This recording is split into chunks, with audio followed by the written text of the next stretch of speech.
নমস্কাৰ। সমূহ অসমবাসীলৈ গোৱালপাৰা জিলা অঞ্চলৰ তৰফৰ পৰা ৰঙালী বিহু তথা অসমীয়া নৱবৰ্ষৰ আন্তৰিক শুভেচ্ছা জ্ঞাপন কৰিছোঁ। জানিব পাৰিছোঁ ৱেবছাইটত এটা নতুন চেনেল মুক্ত কণ্ঠ যি জনতাৰ ন্যায় আৰু দাবীৰ হকে মুকলি হৈছে আৰু এই মুক্ত কণ্ঠ চেনেলৰ সমূহ বিষয়া কৰ্মচাৰীৰ লগতে সাংবাদিকসকললৈ মই গোৱালপাৰা জিলা অঞ্চলৰ তৰফৰ আন্তৰিক অভিনন্দন জ্ঞাপন কৰিছোঁ।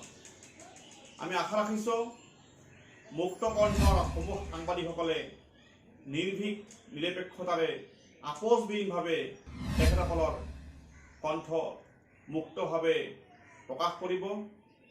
অসমৰ জাতি জনজাতি তথা জাতি ধৰ্ম বৰ্ণ নিৰ্বিশেষসকলৰ ক্ষেত্ৰত সমস্যাসমূহ দাঙি ধৰিব। অসমৰ পাহাৰ ভৈয়াম চৰ চাপৰি সমূহ অঞ্চলৰ সমস্যাসমূহ বিশ্বৰ দৰবাৰত উপস্থাপন কৰিবলৈ সক্ষম হ'ব। আমি দেখা পাইছোঁ বৰ্তমান কিছু সাংবাদিকে কেতিয়াবা ভুল বাতৰি প্ৰচাৰ কৰা দেখা যায়।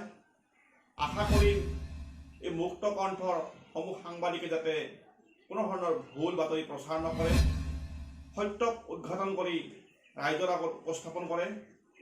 তাৰ কাৰণে সমূহ সাংবাদিক তথা মুক্ত কণ্ঠৰ সাংবাদিকসকললৈ মই জিলা অঞ্চলৰ পৰা বিনম্ৰভাৱে অনুৰোধ জনাইছোঁ। এইখিনিকে কৈ মই মুক্ত কণ্ঠৰ সমূহ বিষয়ৰ বাবে পুনৰবাৰ আন্তৰিক অভিনন্দন জ্ঞাপন কৰিছোঁ।